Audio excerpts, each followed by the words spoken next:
Hey guys, this is Panda. I just wanted to do a quick little video about what I've been doing for the last several years here as best I can, is making winter outdoor cat shelters for the stray cats around here, mostly on a really low budget or with stuff you have laying around. The only thing I bought was the large tub because I didn't have one that wasn't already broken. And I'm reusing cat litter tubs for the actual inside beds that are going to be in the crate. And I'm using things I had laying around for insulation, as well as old blankets for the beds inside. So all you really need is however many cats you're trying to provide for. It would help to get larger tubs. You can get one that's even larger than this that would fit 3. I just didn't have that much money, so I got the medium size one, and it's gonna fit 2.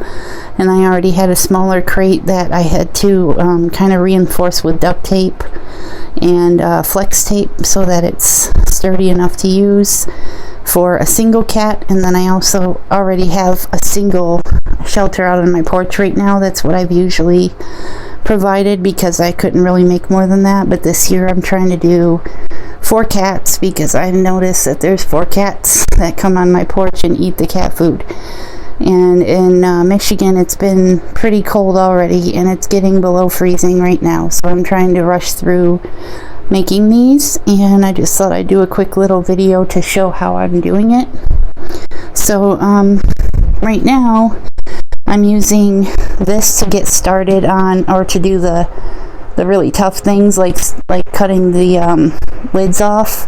Although this, if you get a really nice utility knife, this is a brand new one I borrowed from my mom, it cuts through pretty much any of the plastic like butter, so I'm not worried about, you know, using anything else. But if you don't have a really nice one, you can use like garden shears or utility scissors or heavy kitchen scissors. Most of the plastic on these tubs is really thin, so it's really just these, if you use cat litter boxes like this for the inside, it's really just a lid that's pretty heavy that you have to worry about. And I also used these to cut the handles off because they were big, as you can see over here. These big handles were on these buckets, so I had to cut those off, and I also cut off the lids so that there can be doorways for them to go in. And now I just have to cut holes in these crates to put the door through. And I have a layer of cedar pellets that I got a while back to use as cat litter, but it's really not useful as cat litter unless you get really small pieces to use, because these are really big and really inconvenient to scoop. So I'm not using it as cat litter. I'm just using it as insulation on the bottom. And the 2 smaller cat houses are going to be sitting on the top of this one, so they don't need to be as insulated on the bottom. But the one I have out on the porch is a little different than this, because what I did was use a litter box that my mom bought and never used.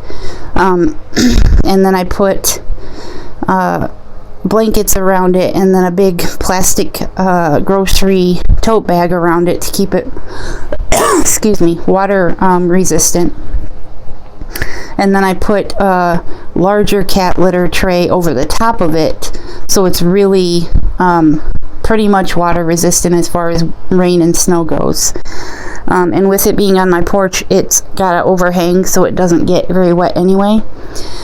But that's one thing you can do if you already have a cat carrier or a litter box. You can wrap it in blankets really well, or insulation, as long as you also wrap a plastic around it or have a heavy trash bag you can put it in, or a couple trash bags to put just, you know, over it. And make sure you use duct tape to seal it around the doorway. And then you can also put like a larger size plastic thing over the top, just to make sure that it doesn't get very rainy and it keeps it insulated really well. These are just going to be easier because you just have to layer in between the tubs and the actual houses that are in it with whatever you have. I'm using these foam pads that I found in my bedroom, and I have these grocery bags that were already ripped, so I just cut them out flat and then duct tape the edges, so I can use these also as insulation. And then I got these old blankets that are falling apart that I'm using as I'm gonna have to cut up and put inside the houses. So really I've got enough insulation, but if you don't have like the grocery bags, you can also just use a ton of these and just kind of bunch it up and stuff it in between the tubs and the outside or the inside of the crate.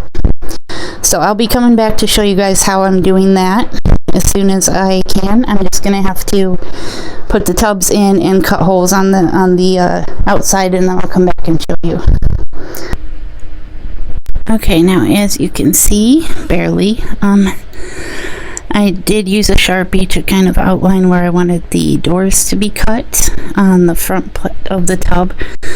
And I have the insulated foam on the outside of the whole thing.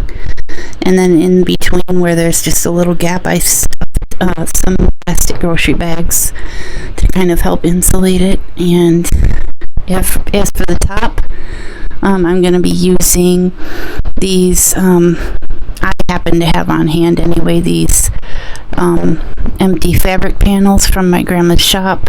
And so they're just basically thick pieces of cardboard that I can put on the top before I put the lid on, of course, to keep the top kind of insulated a little bit. Like I said, I am going to have 2 single houses sitting on top, so it really isn't that huge of a deal. But also you can use big flattened boxes, as many as you need to stack for it to just, like 3 or 4 layers or whatever, just to fill in the gap basically. And what I would also suggest, what I'm going to do is I am going to be placing a strip of duct tape across the top over each cat house, just to kind of tighten it up so that the gap here isn't very big, because I don't want it to be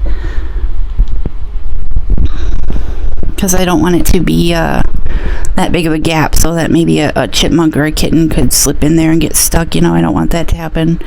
So I just want to make sure that the plastic isn't too far away from the actual house itself. So that's just a little tip, I guess. It shouldn't affect having the lid over it. The latches are on the ends of the crate, so it should still be pretty sturdy. Although once you get the lid on, I also recommend, if you can, taping around it just to keep it sealed, keep the water out of it and stuff, and the moisture and the bugs. That's probably a good idea. I do recommend, if you do this, to also make sure you check on it and make sure there's not any wet bedding on the inside, or make sure it doesn't get too much moisture buildup on the inside, because that can be a problem, and you don't want the cats to get sick, get kind of infection if it gets moldy or anything. Although I only try to keep it out once it gets cold, so it's not going to get too much rain or warmer weather in it. Once it starts getting warm again, I usually take them apart and try to clean them and save the plastic for the next year. So that's an idea, and I will try to come back, if my camera stays on, when I'm done, to show you what I've got afterwards. Thanks for watching.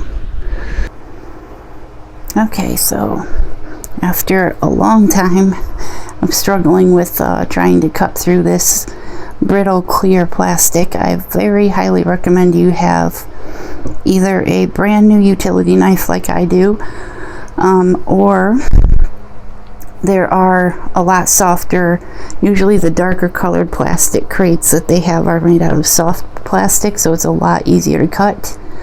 And it also doesn't crack in the cold as much. I haven't really had that problem yet, although I haven't really used this exact kind of plastic. I usually just use the litter boxes or cat carriers and stuff that I had extra of. So I do recommend maybe getting the darker, softer plastic tubs if that's an option for you. They do come in about the same size or larger, so that might be an idea if, you know, I'm just learning myself what to try not to do next time. But I did manage to cut these squares out and thoroughly taped around the edges, both folded over the edge as well as then taped on the outside of the door, just to keep the tape down flat so it doesn't get moisture under it. And then, like I said, I used cardboard on the top and put some tape across the top to try and keep it held together more. And now I'm just ready to put the lid on and put some blankets inside of it and get it outside for the cats, so hopefully they'll stay warm tonight. And then I gotta finish off this little second one that I'm doing, that I have one more cat litter tub to use in, so hopefully I'll have enough insulation for that, and I can get that put outside too. And stay tuned on my channel if you want updates for cat videos, or on my Twitter I usually post short clips when I see them eating outside. They haven't let me approach them yet, so I don't know if I'll be able to, but I do update whenever possible. So thanks for watching, and I hope you all have good luck with your stray cats and keeping them warm and safe and fed. And thank you if you're doing that. It's a big help. See you next time. Peace out.